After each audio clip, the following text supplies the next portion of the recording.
Hari ini saya lagi bersama unit penanganan satwa dari BBKSDA NTT mau menangkap buaya. Sudah beberapa tahun ini buaya memakan banyak korban jiwa, terutama manusia.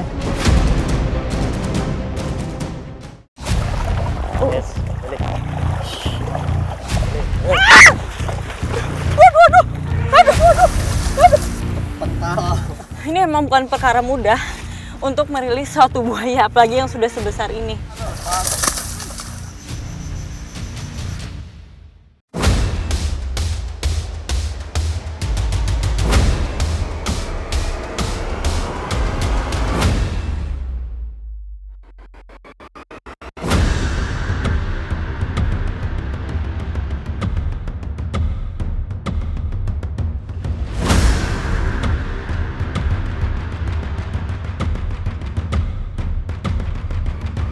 Menurut mitos, Pulau Timor berasal dari kata buaya.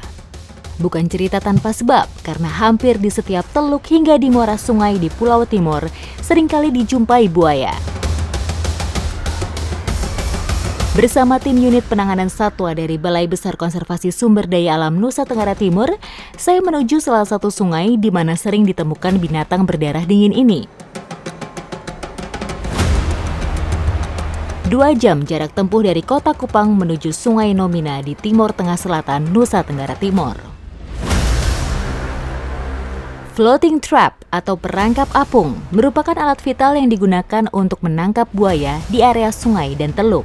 Didesain berbahan dasar metal atau dari jenis barang anti karat agar memiliki daya tahan yang lama dan tetap kokoh meski disimpan di air.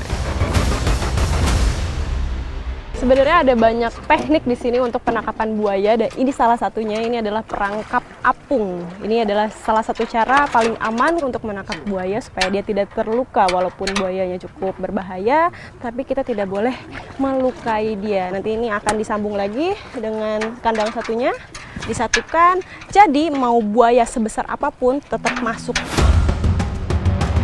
Buaya umumnya menempati habitat perairan tawar seperti sungai, danau, dan rawa.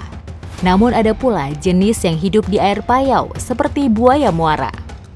Buaya muara kini berstatus terancam punah, sehingga cara pengendaliannya sebisa mungkin tanpa melukai. Untuk memicu buayanya masuk ke dalam perangkap, di dalam perangkapnya ini dikasih umpan. Biasanya sih kalau di sini dikasih umpannya paha daging babi supaya dia lebih gampang untuk memakan dan gak copot-copot dari atas sini. Dan juga biasanya jeroan sapi itu kan wanginya lebih menyengat, jadi memudahkan buaya untuk mencium aromanya. Tapi kalau sekarang kita pakainya daging sapi. Semoga aja buayanya tertarik ya.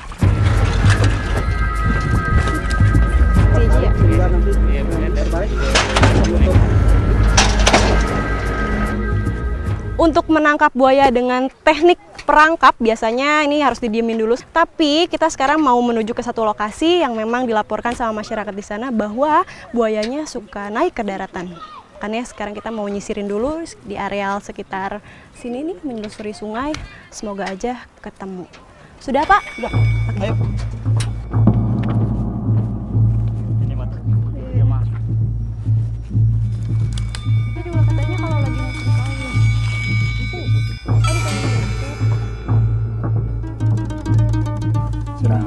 Serangan segitu banyaknya ya. Di depan saya udah ada buayanya tuh. Gede banget. Cuma dia agak, kalau di darat dia bergeraknya agak lamban kalau kata Bapak. Jadi lebih amanin dari jarak-jarak seperti ini, dari jarak jauh kita lihat dulu pergerakannya kemana, baru kita tangkap. Mengunci kedua rahang buaya menjadi tahapan pertama. Menggunakan jenis tali karmantel statik yang kuat agar mampu mengimbangi kekuatan mulut buaya, dibutuhkan beberapa orang untuk menahan tubuh reptil amfibi ini agar gerakannya terbatas dan kakinya dapat diikat. Oh, dudukinnya pun aman ya. Jadi sebenarnya penangkapan buaya ini menggunakan jerat itu ada tahap-tahapannya. Pertama itu yang diikat rahangnya bagian atas, kemudian mulutnya, baru matanya ditutup, kemudian tangan dan kakinya. Itu supaya lebih aman ya Pak, ditutup matanya supaya dia nggak lebih agresif. Pendataan menjadi awal rangkaian monitoring satwa tubuh buaya diukur dan dicatat jenis kelaminnya. Setelah buaya tertangkap, udah diukur panjangnya sekitar 3 meter 7 cm dan jenis kelaminnya ini jantan. Kalau buaya, jenis kelaminnya nggak bisa dilihat dari luar. Kita harus masukin jari ke dalam sini supaya kalau tahu kalau ini jantan itu seperti ada benjolan, tapi kalau betina itu nggak ada ya. Ada talinya diseret. Banyak faktor mengapa buaya menyerang manusia. Buaya bersifat oportunis, sehingga sering mencoba semua jenis mangsa. Secara alamiah, buaya mencari mangsa yang lebih besar. Buaya muara juga bersifat teritorial. Mereka akan mempertahankan wilayahnya dari apapun yang mengancam, termasuk manusia. Nah, ini buayanya udah kita dapetin satu, lalu akan dibawa ke tempat penampungan sementara supaya dia aman, tidak terluka. Rusaknya habitat alami buaya muara seperti hutan bakau yang dialihfungsikan menjadi lahan pemukiman adalah penyebab utama buaya mendatangi wilayah dekat penduduk. Dibutuhkan tanggung jawab bersama agar senantiasa menjaga kelestarian alam.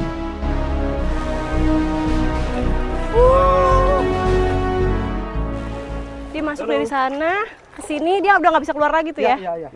Sistem dari perangkap buaya ini sama seperti perangkap tikus. Jadi ketika buayanya makan umpannya, dia akan menarik, pintu depannya akan tertutup dan dia nggak akan bisa keluar lagi.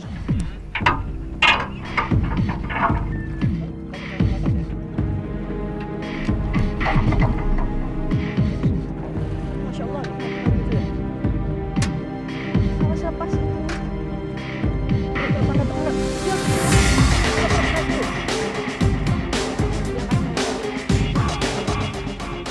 Tadi setelah udah diukur panjangnya sekitar 2,5 meter dan jenis kelaminnya laki-laki. Sebenarnya sama jenis kelaminnya, tapi ini dia lebih pendek dan juga lebih kecil dibandingkan sama yang di darat. Buntut dari buaya.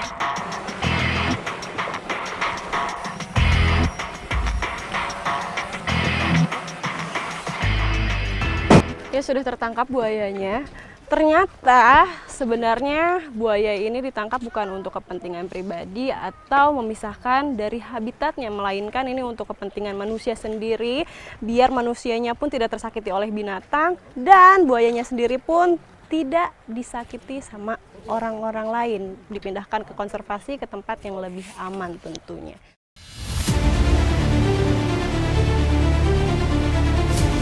Penyelamatan satwa liar sudah menjadi tanggung jawab kita bersama.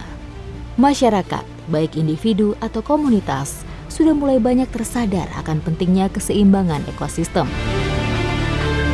Relokasi satwa kembali ke habitat asalnya merupakan salah satu dari sekian banyak usaha yang bisa dilakukan. Petualangan saya kali ini membawa saya untuk merilis salah satu reptil bersama pecinta reptil Bangka. Dan karena memang buaya ini besar, panjang, dan berat, harus dibawa menggunakan mobil. Dan bersama-sama seperti ini, harus kita pegang sambil dielus-elus supaya dia tidak stres selama di perjalanan. Buaya yang akan kami rilis ini merupakan hasil evakuasi yang sempat masuk ke wilayah pemukiman warga 6 bulan kemarin. Setelah melewati masa karantina dan kondisi fisik kuat, buaya ini dinilai bisa beradaptasi dengan lingkungan barunya.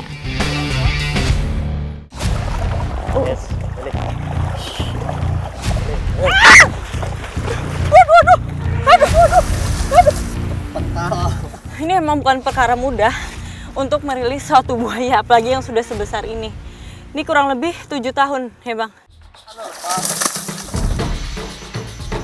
Proses menangkap dan melepas buaya dilakukan dengan tahapan sesuai standar operasional prosedur yang telah ditetapkan. Personilnya profesional dan terlatih. Hal ini guna mengurangi resiko fatal baik bagi anggota tim maupun buaya yang ditangani. Penggunaan tali tambang cukup efektif membatasi pergerakan dan menjaga ketenangan reptil pemakan daging ini. Oke, 1, 2, 3. Buaya muara banyak ditemui di seluruh wilayah Indonesia. Memiliki ukuran yang lebih besar dari jenis buaya lainnya, yaitu memiliki ukuran badan dari 6 hingga 7 meter.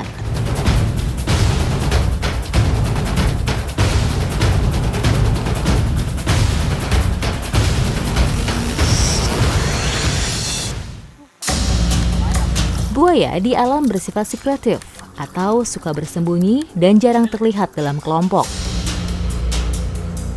Pada sore hari, buaya keluar untuk mencari makan dan pada malam hari turun ke sungai. Kok dia diem aja di situ sih bang? Nggak langsung pergi? Kemungkinan dia lagi beradaptasi ke tempat yang baru dia.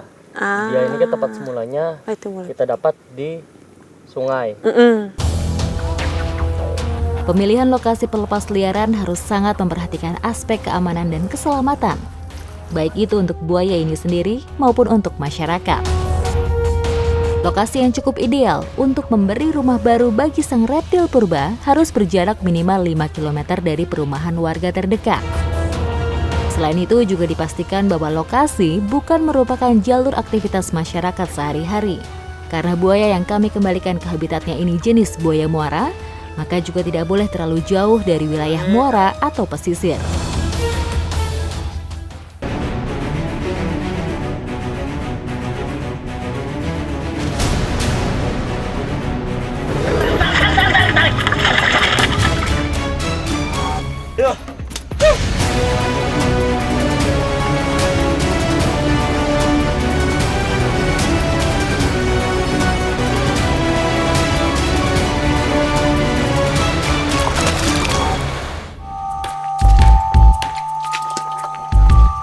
Keberadaan buaya di dekat pemukiman warga dalam beraktivitas memang cukup meresahkan.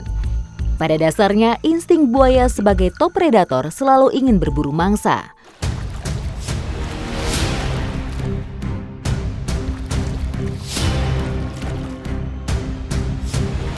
Untuk menangkap reptil karnivora dari alam liar memang butuh kerjasama tim. Minimnya pengetahuan masyarakat dalam menangani buaya, acap kali membuat buaya terancam keberadaannya.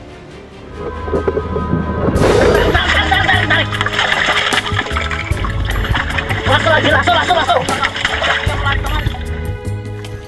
Tak kancing mas.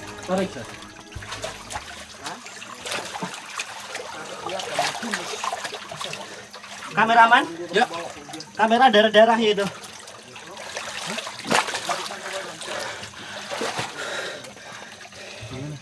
Untung saya berbuaya, tangan saya digigit dan udah saya genggam mulutnya. Namun nggak ada penerangan sama sekali, jadi saya nggak bisa melawan buaya di dalam. Buayanya lumayan besar, kira-kira badannya segini nih, gigit baju saya.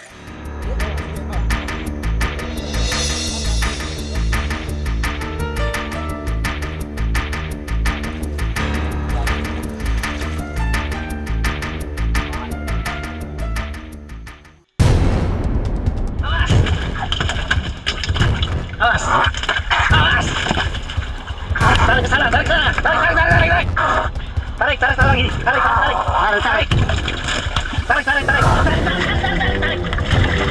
Mas, itu kaki mas, tarik mulutnya. Ya, badannya kayak itu mas. Mas, itu kayak silang lihat sendiri sebadan dua ya? Iya benar.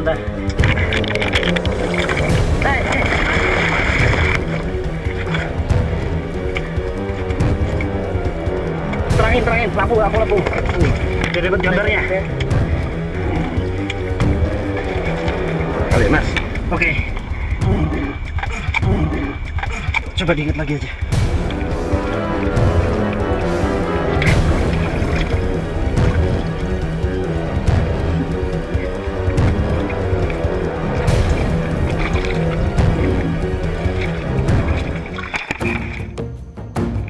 Crocodylus porosus atau buaya muara termasuk reptil yang sangat mudah beradaptasi.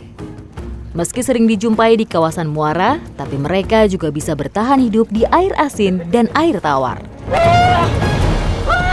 Saya salut sama teman saya ini. Ya. Dia yang mencoba memasang lasonya dan saya mencoba memasukkan kayu ke dalam mulutnya biar dia tidak biar menggigit kayunya tadi ya. Iya. Dan luar biasa kerja tim yang kompak. Yuk. Sebagai top predator, buaya memiliki kekuatan rahang sebesar 5.000 PSI atau pounds per square inch, yaitu setara dengan 315 kg per cm persegi. Jika dibandingkan dengan kekuatan rahang hewan-hewan predator lainnya, kekuatan rahang buaya berada di urutan pertama.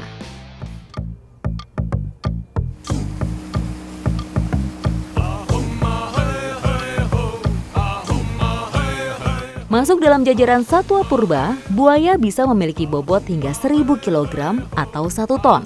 Buaya muara berburu dengan cara menggigit mangsanya, lalu membenamkannya ke air, kemudian mencabik daging untuk langsung ditelan. Saat berburu mangsa, buaya sangat mengandalkan kecepatan dan kekuatan rahangnya.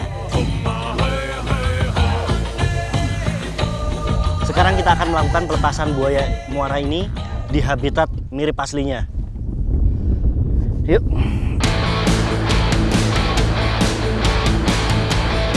Buaya sudah masuk dalam daftar satwa dilindungi undang-undang. Keberadaannya di alam merupakan penyeimbang ekosistem.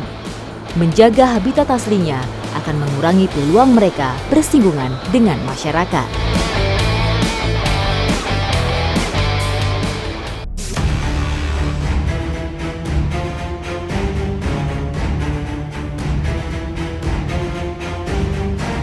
Untuk menjaga buaya dari ancaman kepunahan, beberapa daerah sudah mulai menangkarkan sang reptil purba ini. Salah satunya penangkaran buaya di Kalimantan Timur. Dalam kandang penangkaran, buaya mendapat perawatan khusus, sehingga bisa terus berkembang biak untuk kemudian diambil manfaatnya serta dilepas liarkan kembali.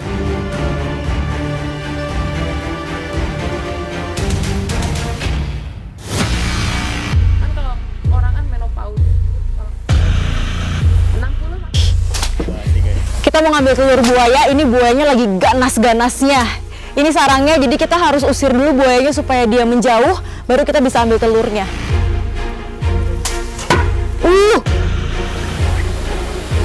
Selama bertelur, sang induk lebih agresif. Mereka berada di sekitar sarang telur dengan jarak 2 meter.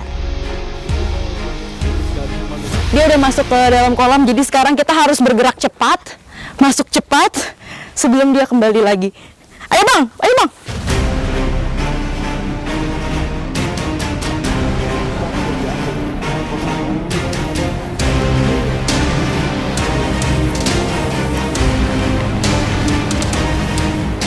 Nah ini, telurnya udah kelihatan. Jadi dia cukup dalam juga ya. Iya. Dia cukup dalam juga posisinya. Ini telur buayanya. Hati-hati ya bang, begini bener? Iya, begini. Nah, ini. Jangan dibalik, Mbak. Nah, jangan digoyang gitu aja ya. Ini dia telur buayanya. Telurnya itu lonjong, tapi kita harus hati-hati banget, gak boleh dibolak-balik supaya nanti dia di dalamnya tetap pada posisinya.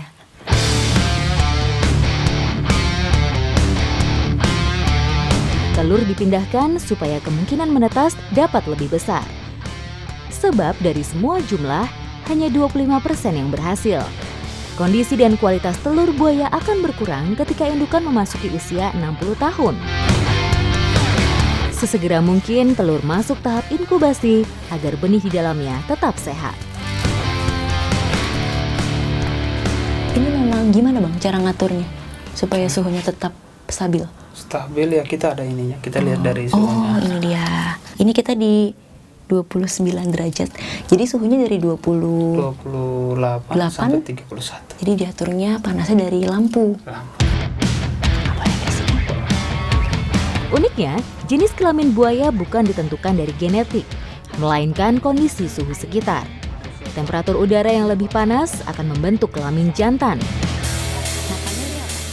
Pokoknya kalau udah masuk ke ruang inkubator dan ruang bayi buaya, itu harus hening, harus diam, nggak boleh terlalu berisik. Karena terutama bayi buaya ini rawan stres ya, Bang. Harus steril juga, Mbak. Oh harus steril juga, steril. Jadi nggak boleh terlalu banyak orang, nggak boleh berisik dan harus steril. Lihat ini airnya aja bersih banget, terus makanannya juga dikasih vitamin supaya dia tetap sehat tumbuhnya, karena dia rawan sakit dan juga rawan stres. Kalau stres dia bisa mati, dia harus dijaga sebaik mungkin. Sebelum umur 1 tahun, bayi buaya rawan stres dan ancaman dari buaya lain, sehingga baru bisa dipindahkan ke kandang yang lebih luas pada umur lebih dari 1 tahun. Pindahan bertujuan untuk membiasakan buaya dengan alam sekitar.